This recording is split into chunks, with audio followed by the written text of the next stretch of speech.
Hello friends, welcome to Online Study Kingdom. दोस्तों, Youth Competition Times की जो राजस्व लेखपाल के लिए ग्राम समाज वाली जो बुक है, जो कि चैप्टर वाइज दे रखे हैं 1194 EMCQ हैं टोटल। इस बुक में आप देखेंगे तो इस बुक में जो कवर किया जा चुका है अभी तक, केंद्र व राज्य सरकार की जो ग्राम विकास से संबंधित योजनाएं हैं, इसको कंप्लीट कर लिया गया है। प्लेलिस्ट का लिंक वीडियो के डिस्क्रिप्शन में मिल जाएगा। आज की इस वीडियो में जो चैप्टर नंबर देखेंगे वो चैप्टर नंबर दूसरा है, ग्राम में विकास कार्यक्रम से संबंधित चैप्टर है। तो आइए देखते हैं। चलिए, चैप्टर नंबर 2 है ग्राम में विकास कार्यक्रम। पहला प्रश्न है कि सामुदायिक विकास कार्यक्रम कब शुरू हुआ है। यहाँ पर सही जवाब होगा ऑप्शन ए 2 अक्टूबर 1952। सामुदायिक विकास कार्यक्रम ग्रामीण लोगों के समग्र विकास के उद्देश्य से शुरू किया गया एक बहुपरियोजना कार्यक्रम था। इसे 2 अक्टूबर 1952 को शुरू किया गया था तथा पहली पंचवर्षीय योजना के दौरान लागू किया गया था। अगला प्रश्न है, पेयजल क्षेत्र में स्वजल धारा नामक कार्यक्रम कब शुरू किया गया है। स्वजल धारा नामक कार्यक्रम, ऑप्शन बी यहाँ सही जवाब है 25 दिसंबर वर्ष 2002। 25 दिसंबर 2002 को पेयजल क्षेत्र के अधीन स्वजल धारा नामक नया कार्यक्रम शुरू किया गया, जिसके अधीन पेयजल परियोजनाएं तैयार करने, उन्हें कार्यान्वित करने, उनका संचालन करने तथा उनका रखरखाव करने की शक्तियां पंचायतों को देने का प्रावधान है। नेक्स्ट, 27 जनवरी 2003 को हरियाली योजना किस उद्देश्य से प्रारंभ की गई है। हरियाली योजना, यहाँ पर सही जवाब होगा ऑप्शन ए बंजर भूमि विकास। 27 जनवरी 2003 को तत्कालीन प्रधानमंत्री अटल बिहारी वाजपेयी ने हरियाली नामक एक नया कार्यक्रम शुरू किया था। इस कार्यक्रम को शुरू करने का उद्देश्य बंजर भूमि विकास कार्यक्रमों अर्थात IWDP, DPAP और DDP के कार्यान्वयन में पंचायती राज संस्थाओं का सहयोग प्राप्त करना है। राष्ट्रीय सामाजिक सहायता कार्यक्रम कब शुरू किया गया था। राष्ट्रीय सामाजिक सहायता कार्यक्रम, यहाँ पर सही जवाब बनेगा 15 अगस्त 1995, ऑप्शन डी। राष्ट्रीय सामाजिक सहायता कार्यक्रम गरीबी रेखा से नीचे के परिवारों से जुड़े लगभग 30 मिलियन से अधिक बुजुर्गों, विधवाओं और दिव्यांग लाभार्थियों को प्रत्यक्ष हस्तांतरण के लिए प्रतिबद्ध है और यह 15 अगस्त 1995 को शुरू किया गया था। अगला प्रश्न है कि वर्ष 1995 ईस्वी में शुरू की गई इंदिरा गांधी राष्ट्रीय वृद्धावस्था पेंशन योजना में लाभार्थियों की जो उम्र सीमा है वह कितनी निर्धारित की गई है। और यहाँ पर आपका सही जवाब बनेगा 60 वर्ष से अधिक। इंदिरा गांधी राष्ट्रीय वृद्धावस्था पेंशन योजना दर्ज Indira Gandhi national old age pension scheme की शुरुआत 1995 ईस्वी में की गई है। लाभार्थी जो हैं वो गरीबी रेखा से नीचे जीवन यापन करने वाले, जिनकी उम्र सीमा 60 वर्ष से अधिक है। लाभ कितना है तो 200 रुपये प्रति व्यक्ति प्रति माह जिनकी उम्र 60 से 79 है, और 500 रुपये प्रति व्यक्ति जिनकी उम्र जो है वो 80 वर्ष से अधिक है। अगला प्रश्न है, इंदिरा गांधी राष्ट्रीय विधवा पेंशन योजना की शुरुआत कब की गई थी। यहाँ पर सही जवाब होगा ऑप्शन सी वर्ष 2009। इंदिरा गांधी राष्ट्रीय विधवा पेंशन योजना की शुरुआत वर्ष 2009 में की गई थी। लाभार्थी होंगे जो गरीबी रेखा से नीचे जीवन यापन कर रहे हैं, जिनकी वर्ग जो उम्र सीमा है वह 40 से 59 वर्ष आय वाली विधवा महिलाएं हैं। लाभार्थी जो होंगे इनको 300 रुपये प्रति माह जो है अमाउंट दिया जाएगा। अन्नपूर्णा योजना की जो शुरुआत है वह कब की गई है। अन्नपूर्णा योजना, और यहाँ पर आपका सही जवाब बनेगा वर्ष 2000। अन्नपूर्णा योजना की शुरुआत 2000 ईस्वी में की गई है। इस योजना के तहत नागरिकों को प्रति माह 10 किलोग्राम अनाज उपलब्ध कराया जाता है। किसको? वरिष्ठ नागरिकों को, वैसे प्रैक्टिकली ये अब मिलता नहीं है, पहले चलती थी, लेकिन अब कोटदार के यहाँ ऐसा है नहीं। चलो अगला प्रश्न है आपका, एकीकृत ग्रामीण विकास कार्यक्रम that is IRDP integrated rural development programme में केंद्र सरकार तथा राज्य सरकार द्वारा दी जाने वाली आर्थिक सहायता में कितने प्रतिशत की हिस्सेदारी है? यहाँ पर आपका सही जवाब बनेगा 50-50, ऑप्शन डी। तो 50% राज्य सरकार और 50% केंद्र सरकार। एकीकृत ग्रामीण विकास कार्यक्रम की शुरुआत वर्ष 1978 ईस्वी में की गई थी। यह योजना प्रदेश में केंद्र सरकार तथा राज्य सरकार 50% की आर्थिक सहायता से कार्यान्वित की जा रही है। इस योजना का जो उद्देश्य है वह गरीबी रेखा से नीचे जीवन यापन कर रहे परिवारों का उत्थान करना है, सस्ती ब्याज दरों पर ऋण उपलब्ध करवाना है, रोजगार की अवसर उपलब्ध करवाना, सरकारी क्षेत्र में नौकरियों में आरक्षण का प्रावधान कराना, IRDP के परिवारों के स्कूली बच्चों को आर्थिक सहायता देना आदि इस कार्यक्रम के अंतर्गत आते हैं। स्वच्छ भारत मिशन के तहत किस वर्ष सभी राज्य ODF घोषित किए गए हैं? तो स्वच्छ भारत मिशन आप जानते हो 2 अक्टूबर 2014 को प्रारंभ किया गया था और उसका लक्ष्य रहा वर्ष 2019 तक। यह ऑप्शन यहाँ पर आपका बी सही जवाब बनेगा। 2 अक्टूबर 2014 को स्वच्छ भारत मिशन की शुरुआत की गई। इस अभियान के तहत 10 करोड़ से ज़्यादा व्यक्तिगत शौचालयों का निर्माण किया गया और 2 अक्टूबर 2019 को सभी राज्य ODF घोषित किए गए हैं। स्वच्छ भारत मिशन ग्रामीण का दूसरा चरण शुरू किया गया है। द्वितीय चरण की जो अवधि है वह 2020-21 से 2024-25 है। इस चरण में ODF प्लस के साथ साथ ठोस एवं तरल अपशिष्ट प्रबंधन पर भी ध्यान केंद्रित किया जा रहा है। अगला प्रश्न है, जल जीवन मिशन कार्यक्रम किस मंत्रालय की पहल है? जल जीवन मिशन कार्यक्रम, तो यहाँ पर आपका सही जवाब बनेगा जल शक्ति मंत्रालय। जल शक्ति मंत्रालय द्वारा क्रियान्वित जल जीवन मिशन की शुरुआत वर्ष 2019 में किया गया है। इस मिशन का लक्ष्य है वर्ष 2024 तक कार्यात्मक घरेलू नल कनेक्शन के माध्यम से प्रत्येक ग्रामीण परिवार को प्रति व्यक्ति प्रतिदिन 55 लीटर जल आपूर्ति कराना है। इम्पॉर्टेंट योजना है आपके लेखपाल एग्जाम के लिए। अगला प्रश्न है, ग्रामीण क्षेत्रों में शहरी सुविधाओं की उपलब्धता का कार्यक्रम कौन सा है? ग्रामीण क्षेत्रों में शहरी सुविधाओं की उपलब्धता का कार्यक्रम कौन सा है? यहाँ पर सही जवाब होगा ऑप्शन बी, पूरा।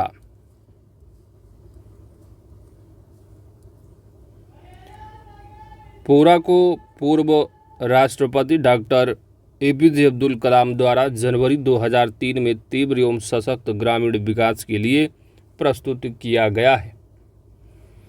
ग्रामीण विकास मंत्रालय ने पूरा योजना को 3 वर्षों यानी 2004-05 से 2006-07 की अवधि के लिए 7 समूहों में पायलट आधार पर लागू किया था। पूरा का फुल फॉर्म होता है, यहाँ दिया नहीं गया है, ठीक है। प्रोविज़न, पी से हो जाएगा प्रोविज़न, ऑफ, यू से हो जाएगा अर्बन, ठीक है। प्रोविज़न ऑफ अर्बन MNCs,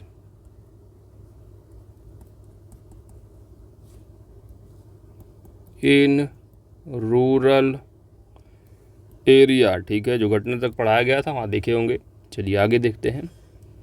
अगली जो योजना कार्यक्रम है वो काम के बदले अनाज कार्यक्रम है। तो इसका प्रारंभ कब किया गया है? तो वर्ष होगा 2004 और 14 नवंबर, ऑप्शन ए सही जवाब है।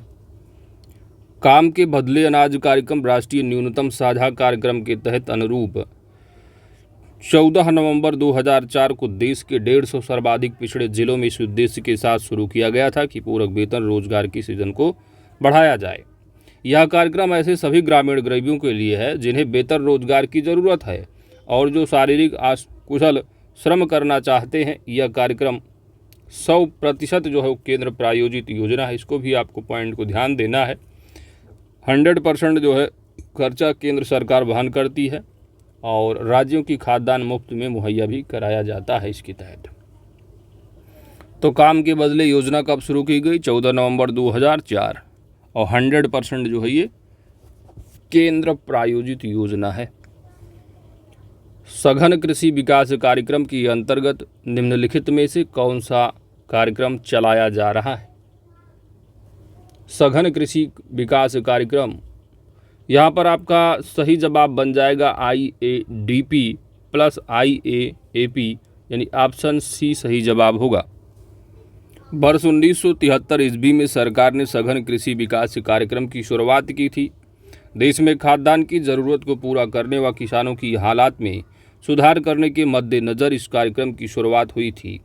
सघन कृषि विकास के अंतर्गत IADP that is intensive agriculture development programme और IAP है, यानी आपका एरिया प्रोग्राम हो जाएगा। इंटेंसिव एग्रीकल्चर एरिया प्रोग्राम कार्यक्रम चलाए गए थे। वर्ष 1960-61 में प्रारंभ सघन कृषि जिला कार्यक्रमों में उत्तर प्रदेश के किस जनपद को शामिल किया गया था? यहाँ पर सही जवाब बनेगा, वह जिला रहा है उत्तर प्रदेश का अलीगढ़, ऑप्शन बी। केंद्र सरकार द्वारा वर्ष 1960-61 में देश के 7 जिलों में सघन कृषि जिला कार्यक्रम that is incentive agriculture district programme प्रारंभ किया गया। इन 7 जिलों में उत्तर प्रदेश का अलीगढ़ जिला, पंजाब का लुधियाना जिला, छत्तीसगढ़ का रायपुर। तो यहाँ पर आप देख सकते हैं उत्तर प्रदेश का कौन सा जिला है, तो वो अलीगढ़ जिला है। आगे बढ़ते हैं। केंद्र सरकार द्वारा सघन कृषि क्षेत्र कार्यक्रम को किस वर्ष प्रारंभ किया गया है? सही जवाब बनेगा आपका ऑप्शन डी 64-65। तो आपने इसके पहले आपने देखा जो आपका रहा डिस्ट्रिक्ट यानी कि IAAP डिस्ट्रिक्ट प्रोग्राम रहा, यानी DP हो जाएगा यहाँ पर। तो DP जो रहा वो 60-61 में रहा स्टार्ट, जबकि जो AP है ये है 64-65 में। ठीक है, तो ऑप्शन यहाँ डी सही जवाब है। केंद्र सरकार द्वारा 64-65 में देश के कुल 114 जिलों में सघन कृषि क्षेत्र कार्यक्रम प्रारंभ किया गया। इस कार्यक्रम के अंतर्गत फसलों के क्षेत्र विवरण को ध्यान में रखकर उन विशेष क्षेत्रों की फसलों का चुनाव किया गया जिनमें विकास की संभावना अन्य की अपेक्षा अधिक थी। वर्ष 1968 में गेहूं का जो उत्पादन है वो 120 लाख टन से बढ़कर कितने लाख टन हुआ था? सही जवाब होगा 170 टन। ऑप्शन यहाँ पर आपका सी सही जवाब बन जाएगा। वर्ष 1966 में मैक्सिको से भारत सरकार ने लरमा, रोही व अन्य बौनी जातियों का 1000 टन बीज मंगाया और वर्ष 1968 में गेहूं का उत्पादन 120 लाख टन से बढ़कर 170 लाख टन हुआ था। गेहूं के इस चमत्कारिक उत्पादन के प्रभाव को अमेरिका के वैज्ञानिक विलियम गॉड ने हरित क्रांति की उपमा से संबोधित किया। तो हरित क्रांति यदि पूछा जाता है तो 1966-67 में शुरू हुआ है, नॉर्मन बोरलॉग क्रांति। वहीं पर इंडिया में अगर पूछ लिया जाता है तो इंडिया में मुझे आप भी याद रखिएगा, जनक इंडिया के जो है वो MS स्वामीनाथन हैं। और ख़ासकर जो हरित क्रांति का प्रभाव ज़्यादा देखा गया था गेहूं के लिए था। गेहूं और धान जो है दूसरे नंबर पर रहा है, गेहूं पहले स्थान पर। अगला प्रश्न है कमान क्षेत्र विकास कार्यक्रम। कमान क्षेत्र विकास कार्यक्रम को पुनर्गठित कर कब कमान विकास तथा जल प्रबंधन कार्यक्रम नाम दिया गया? सही जवाब होगा 1 अप्रैल 2004, ऑप्शन बी। कमान क्षेत्र विकास कार्यक्रम को 5वीं पंचवर्षीय योजना के प्रारंभिक वर्ष 1974-75 में प्रारंभ किया गया था। इस कार्यक्रम का उद्देश्य देश की चुनी हुई बड़ी और मध्यम परियोजनाओं की सिंचाई क्षमता का तेजी से बेहतर उपयोग सुनिश्चित करना था। 1 अप्रैल 2004 से कमान क्षेत्र विकास कार्यक्रम को पुनर्गठित करके कमान क्षेत्र विकास तथा जल प्रबंधन कार्यक्रम नाम दिया गया। अगला प्रश्न है सूखा आशंकित क्षेत्र कार्यक्रम के बारे में कौन सा कथन सही नहीं है, अर्थात कौन सा गलत होगा? पहला दिया है कि सूखे की संभावना वाले चुनिंदा क्षेत्रों में यह कार्यक्रम वर्ष 1993 ईस्वी में प्रारंभ किया गया था। सब बातें सही हैं, लेकिन यहाँ पर जो ईयर दिया है यह होगा 1973, इसलिए पहला हो गया गलत। बाकी सब सही है कि इस कार्यक्रम का उद्देश्य भूमि जल प्रबंधन, अन्य प्राकृतिक संसाधनों का अनुकूलतम विकास करके पर्यावरण संतुलन को बहाल करना है। इस कार्यक्रम के लिए वित्त की व्यवस्था केंद्र व संबंधित राज्य सरकार द्वारा 1 अप्रैल 1999 से 75 और 25 के अनुपात में की जाती है। यानी केंद्र पैसा खर्च करेगी 75 पैसे तो 25 पैसे राज्य सरकार। वहीं पर इस कार्यक्रम के अंतर्गत ब्लॉकों की पहचान वर्ष 1994-95 में हनुमंतराव समिति, कौन सी समिति? हनुमंतराव समिति की सिफारिश पर आधार पर की गई थी। अगला प्रश्न है कि मरुभूमि विकास कार्यक्रम का जो उद्देश्य है निम्नलिखित में से कौन सा होगा? पहला दिया है मरुस्थल के प्रसार को रोकना, बिल्कुल सही। प्रभावित क्षेत्रों की पारिस्थितिकी संतुलन बहाल करना, तो यहाँ पर प्रभावित क्षेत्रों की भूमि की उत्पादकता में वृद्धि करना, बात सभी सही है। ऑप्शन यहाँ पर डी सही जवाब होगा। मरुभूमि विकास कार्यक्रम को वर्ष 1977-78 में प्रारंभ किया गया था। इस कार्यक्रम को 100% केंद्रीय सहायता के आधार पर क्रियान्वित किया जा रहा है। गर्म शुष्क क्षेत्रों में निधियों का विभाजन केंद्र तथा राज्य द्वारा 75 और 25 के आधार पर किया जाता है। यह कार्यक्रम ग्रामीण विकास मंत्रालय द्वारा संचालित किया जा रहा है और इस कार्यक्रम के अंतर्गत खंडों की पहचान हनुमंतराव समिति द्वारा वर्ष 1994-95 में की गई। इस कार्यक्रम का मुख्य उद्देश्य है मरुस्थल के प्रसार को नियंत्रित करना, प्रभावित क्षेत्रों की पारिस्थितिकी संतुलन का पुनः विकास करना, भूमि की उत्पादकता में वृद्धि करना तथा जल, भूमि व वनस्पति क्षेत्र आदि प्राकृतिक संसाधनों का दोहन, संरक्षण तथा विकास करना। अगला प्रश्न पंचवर्षीय योजनाओं पर आधारित है कि प्रथम पंचवर्षीय योजना की जो प्राथमिकता थी वह क्या थी? तो पहला जो रहा है वह एग्रीकल्चर ही रहा। ऑप्शन यहाँ डी सही जवाब हो जाएगा। भारत बृहद पैमाने पर खाद्यान्न की आयात में, तो खाद्यान्न की आयात की समस्या तथा मूल्यों में वृद्धि के दबाव का सामना कर रहा था।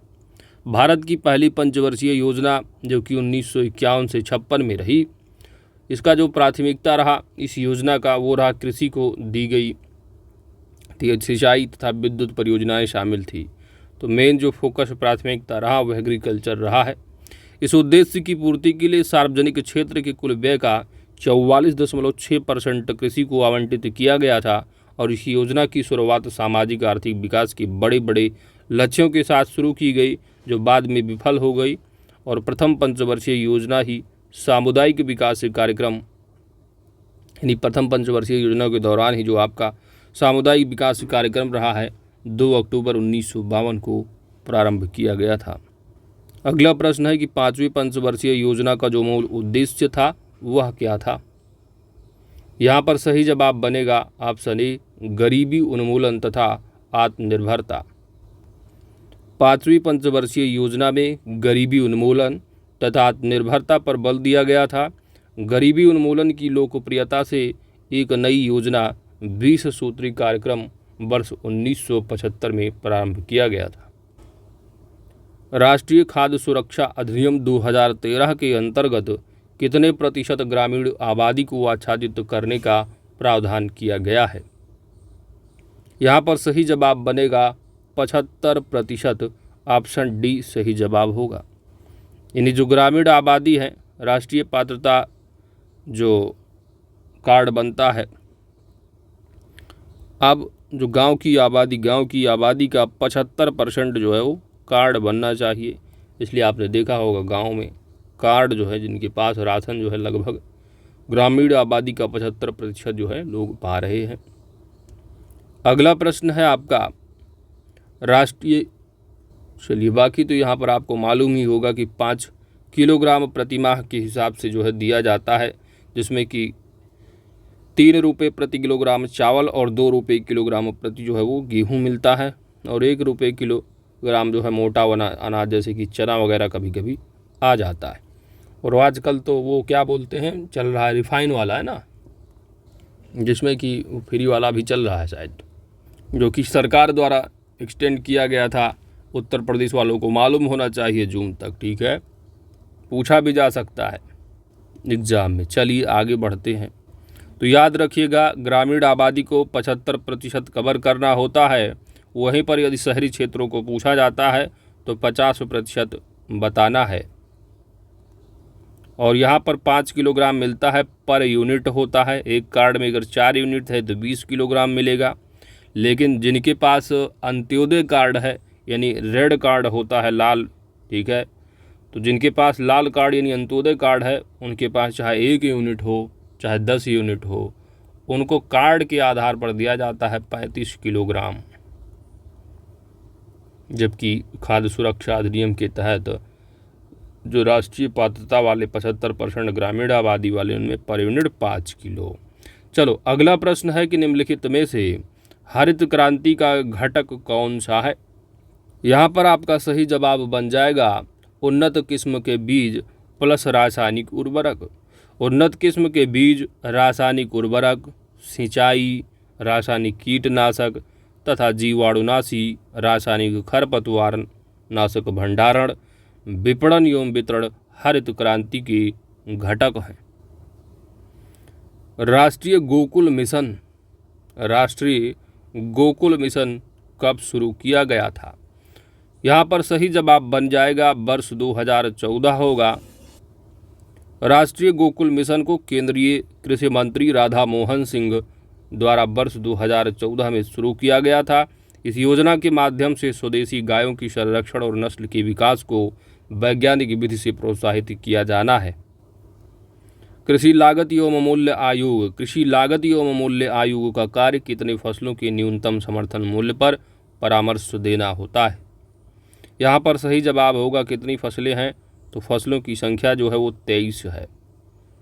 एक समन्वित एवं संतुलित मूल्य ढांचा तैयार करने के उद्देश्य से गठित कृषि लागत एवं मूल्य आयोग, तो यहाँ जो MSP है मिनिमम सपोर्ट प्राइस या किस आयोग के द्वारा तय की जाती है, तो कृषि लागत एवं मूल्य आयोग का कार्य फसलों के न्यूनतम समर्थन मूल्य पर परामर्श देना है। और इनमें 7 खाद्यान्न जिसमें कि धान, गेहूँ, ज्वार, बाजरा, मक्का, रागी और जौ, जिसमें कि 5 दलहनी फसलें भी हैं। तो 7 आपने खाद्यान्न देखा, 7 खाद्यान्न देख लिया और 5 जो है दलहनी फसलें हैं, चना, तुअर, मूंग, उड़द, मसूर। 7 दलहनी और 5 दलहनी हो गए और 7 तिलहनी हैं, जिसमें मूंगफली, सूरजमुखी, बीज, गोयामीन, सरसों, कुसुम, नाइजर, सीड और तिल है, कोपरा, कपास, सच्ची फटसल और गन्ना शामिल हैं। तो टोटल 23 फसलें हैं, ठीक है। 7 खाद्यान्न वाली हो गई आपकी, 5 जो है आपकी दलहनी है, 7 तिलहनी हैं। इसके बाद जो कैश क्रॉप आता है जिसमें कि आप 4 और ऐड कर लो, है ना, कोपरा हो गया जिसे सूखा नारियल है, कपास, कच्ची पटसन और गन्ना। तो टोटल हो गए 23 फसलें। अगला प्रश्न है उपभोक्ता मामले खाद्य और सार्वजनिक वितरण मंत्रालय के खाद्य और सार्वजनिक वितरण विभाग के प्रमुख उद्देश्य क्या हैं। पहला दिया है न्यूनतम समर्थन मूल्य पर खाद्यान्नों की पर्याप्त खरीद, बिल्कुल सही है। लक्षित सार्वजनिक वितरण प्रणाली के अंतर्गत कमजोर वर्गों के लिए उचित मूल्य पर खाद्यान्न उपलब्ध कराना है।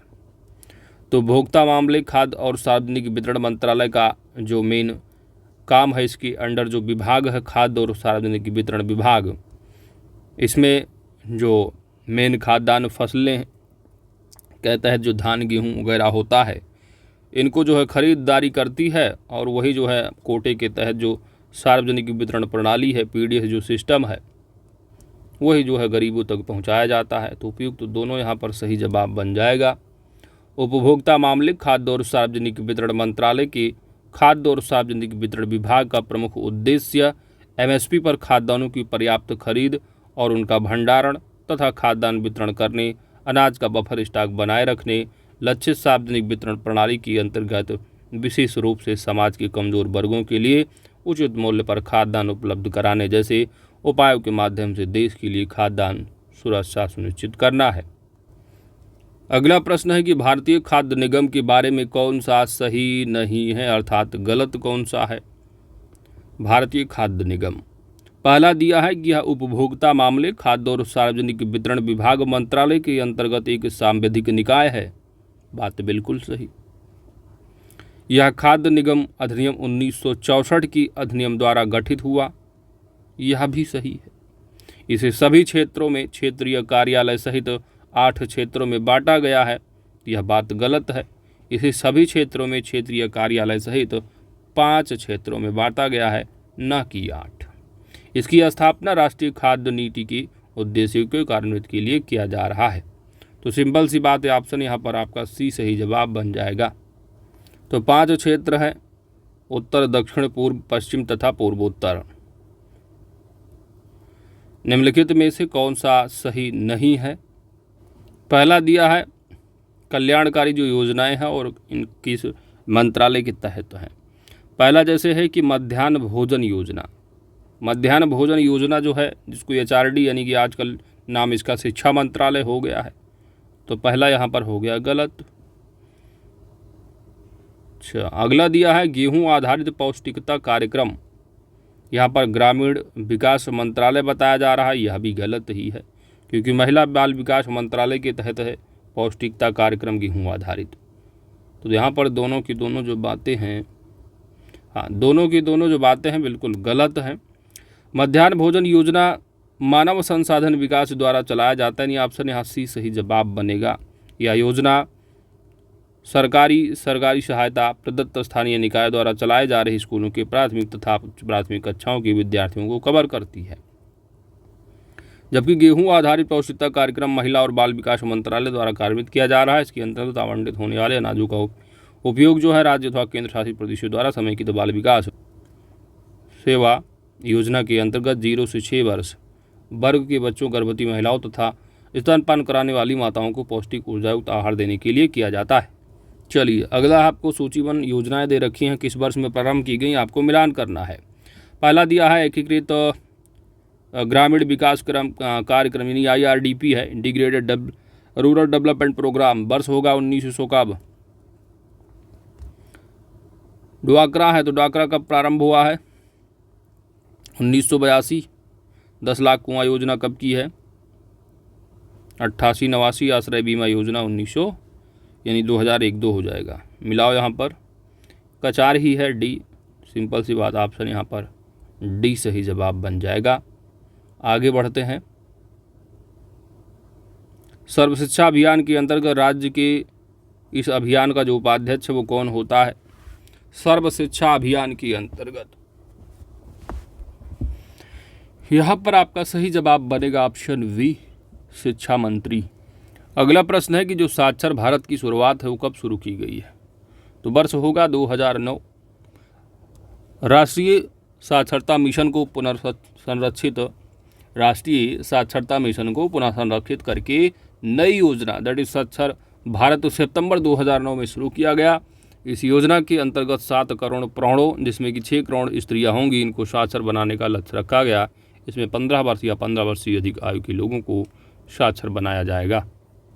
तो आपने देखा होगा पहले गांव में पढ़ने भी जाते थे लोग, बुजुर्ग लोग। चलो, यही कार्यक्रम रहा है। अगला है आपका निम्नलिखित में से कौन सा युग्म सही है, मिलान करना है। योजनाएं दे रखी हैं और घोषणा की तिथि है। पहला दिया है भाई कि श्रमजीव जो श्रमेव जयते योजना है कब की है, 16 अक्टूबर 2014। ये बिल्कुल सही है। अच्छा, एक ही सही होगा यहाँ पर, तो ऑप्शन ए आपका सही जवाब बन जाएगा। मिशन इंद्रधनुष दिया है, टीकाकरण से संबंधित है, तो ये 25 दिसंबर 2014, जो कि 15 दिया है, गलत होगा। सुकन्या समृद्धि योजना भी 15 की है, 22 जनवरी 2015, तो ये भी गलत हो गया। मृदा स्वास्थ्य कार्ड 19 फरवरी 2015 का, ये भी होना था, 16 दिया, तो ये भी इसलिए गलत है। आगे बढ़ते हैं। अगला प्रश्न है कि खादी एवं ग्रामोद्योग आयोग किस मंत्रालय की अधीन कार्य करता है। खादी एवं ग्रामोद्योग आयोग, सिंपल सी बात है, MSME मिनिस्ट्री होगा, यानी ऑप्शन यहाँ पर आपका बी सही जवाब बन जाएगा। खादी एवं ग्रामोद्योग आयोग की स्थापना संसद की अधिनियम के द्वारा 1957 ईस्वी में की गई। या सूक्ष्म लघु और मध्यम उद्यम मंत्रालय की अधीन एक सांविधिक संस्था है। यह ग्रामीण क्षेत्रों में रोजगार के अवसर प्रदान करने और उससे ग्रामीण अर्थव्यवस्था को मजबूत करने का काम करता है। यह कौशल विकास, तकनीकी के हस्तांतरण, अनुसंधान एवं विकास, मार्केटिंग जैसी गतिविधियां चलाता है तथा ग्रामीण क्षेत्रों में रोजगार व स्वरोजगार के अवसर पैदा करने में सहयोग करता है। प्रधानमंत्री भारतीय जन औषधि परियोजना का उद्देश्य निम्नलिखित में से कौन सा है? पहला उद्देश्य बताया जा रहा है कि बेहतर गुणवत्ता वाली दवाइयों को उपलब्ध कराना। बिल्कुल सही है। शिक्षा और प्रसार के माध्यम से जेनरिक दवाओं के बारे में जागरूक पैदा करना, जागरूकता। तो दोनों की दोनों जो बातें हैं बिल्कुल सत्य हैं। ऑप्शन यहाँ पर आपका सी सही जवाब बन जाएगा। प्रधानमंत्री जन औषधि योजना प्रधानमंत्री नरेंद्र मोदी द्वारा 1 जुलाई 2015 को शुरू की गई थी। इस योजना का उद्देश्य बेहतर गुणवत्ता वाली दवाइयाँ उपलब्ध कराना, अच्छी गुणवत्ता वाली जेनरिक दवाइयों को ज़्यादा लोगों तक पहुँचाना ताकि प्रति व्यक्ति इलाज की यूनिट लागत को कम किया जा सके तथा शिक्षा और प्रसार के माध्यम से जेनरिक दवाइयों के बारे में जागरूकता पैदा करना है।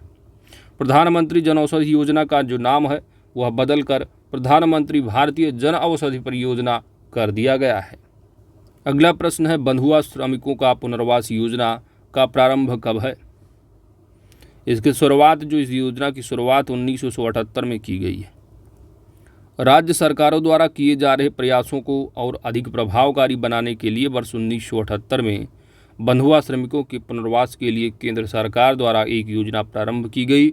इस योजना के अंतर्गत जो बंधुआ श्रमिक हैं इनकी पुनर्वास के लिए राज्य और केंद्र सरकार के माध्यम से जो पैसा वितरित होता है वह 50-50 का रेशियो है, 50-50।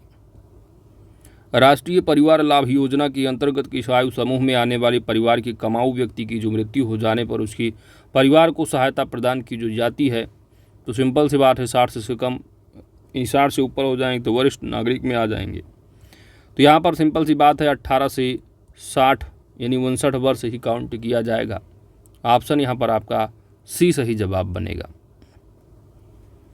राष्ट्रीय परिवार लाभ योजना के अंतर्गत 18 से 59 वर्ष की आयु की समूह में आने वाले परिवार की प्रमुख जीविका अर्जित करने वाले सदस्य की मृत्यु होने पर बीपीएल परिवार को एक मुश्त राशि प्रदान की जाती है और यह सहायता राशि 20,000 रुपये होती है। एकीकृत बाल विकास तथा सेवा स्कीम के अंतर्गत किस आयु वर्ग के बच्चों को शामिल किया जाता है? और यहाँ पर आपका सही जवाब बन जाएगा 6 वर्ष तक। तो एकीकृत बाल विकास तथा सेवा स्कीम की शुरुआत ICDS की शुरुआत वर्ष 1975 में की गई थी। इस योजना का उद्देश्य 6 वर्ष तक के उम्र के बच्चों, गर्भवती महिलाओं, स्तनपान कराने वाली माताओं को स्वास्थ्य, पोषण तथा शैक्षणिक सेवाओं का एकीकृत पैकेज प्रदान करना है।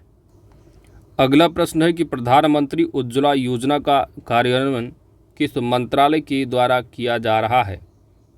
तो पेट्रोल टंकी पर आप देखते भी होंगे लगा भी रहता है। यहाँ पर आपका ऑप्शन डी सही जवाब हो जाएगा, पेट्रोलियम और प्राकृतिक गैस मंत्रालय। 1 मई 2016 को केंद्र सरकार ने गरीबी रेखा के नीचे रहने वाले परिवारों की महिलाओं को निःशुल्क LPG कनेक्शन प्रदान करने के लिए प्रधानमंत्री उज्ज्वला योजना आरंभ किया गया। इस योजना के अंतर्गत प्रत्येक BPL परिवार को LPG कनेक्शन के लिए 1600 रुपये की वित्तीय सहायता प्रदान की जाती है। इस योजना की कार्यान्वयन के लिए गिव इट अप अभियान के माध्यम से LPG सब्सिडी में बचाए गए पैसों को उपयोग में लाया गया। इस योजना का कार्यान्वयन जो है वो पेट्रोलियम और प्राकृतिक गैस मंत्रालय के द्वारा किया जा रहा है। अगला प्रश्न है कि दीनदयाल उपाध्याय ग्रामीण कौशल योजना के बारे में कौन सा कथन सत्य है? पहला कथन दिया है कि भारत सरकार द्वारा गरीब परिवार के ग्रामीण युवाओं की कौशल विकास और उत्पादक क्षमता के विकास पर बल देने के लिए इस योजना की शुरुआत की गई है। बिल्कुल सही। इस योजना का जो क्रियान्वयन है वह ग्रामीण विकास मंत्रालय द्वारा किया जा रहा है, यह भी सही है। इस योजना के अंतर्गत प्रशिक्षण प्राप्त करने वालों में सामाजिक रूप से वंचित समूहों को अनिवार्य रूप से शामिल करने का लक्ष्य रखा गया है।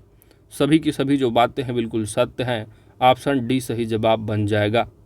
25 सितंबर 2014 को भारत सरकार द्वारा गरीब परिवारों के ग्रामीण युवाओं की कौशल विकास और उत्पादक क्षमता के विकास पर बल देने के लिए पंडित दीनदयाल उपाध्याय ग्रामीण कौशल योजना की शुरुआत की गई है।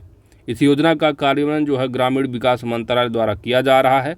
इस योजना के माध्यम से 576 घंटे यानी 3 माह से लेकर 12 माह की अवधि वाली प्रशिक्षण परियोजनाओं के लिए वित्त पोषण किया जा रहा है।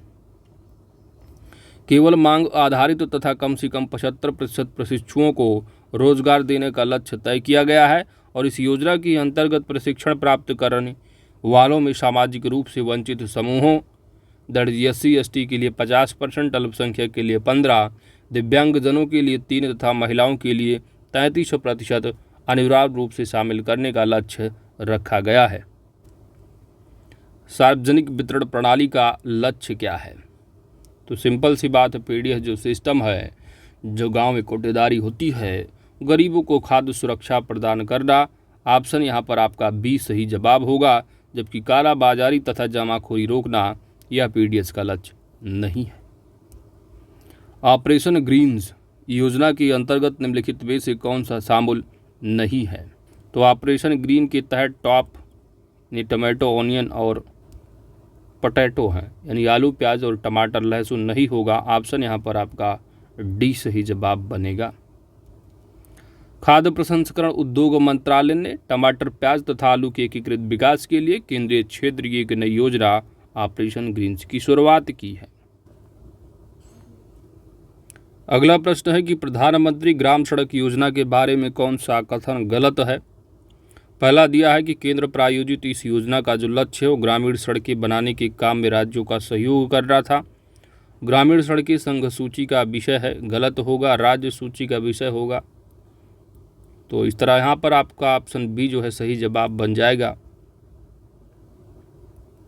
इस योजना का प्रारंभिक लक्ष्य सड़क से न जुड़ पाई पात्र बस्तियों को हर मौसम में काम करने वाली सड़कों के साथ जोड़ना होता है। मैदानी क्षेत्रों में 500 या उससे अधिक आबादी वाले विशेष श्रेणी वाले राज्यों, रेगिस्तानी क्षेत्रों, जनजातीय क्षेत्रों के मामले में 250 या उससे अधिक आबादी वाली बस्तियों को पात्र समझा गया है।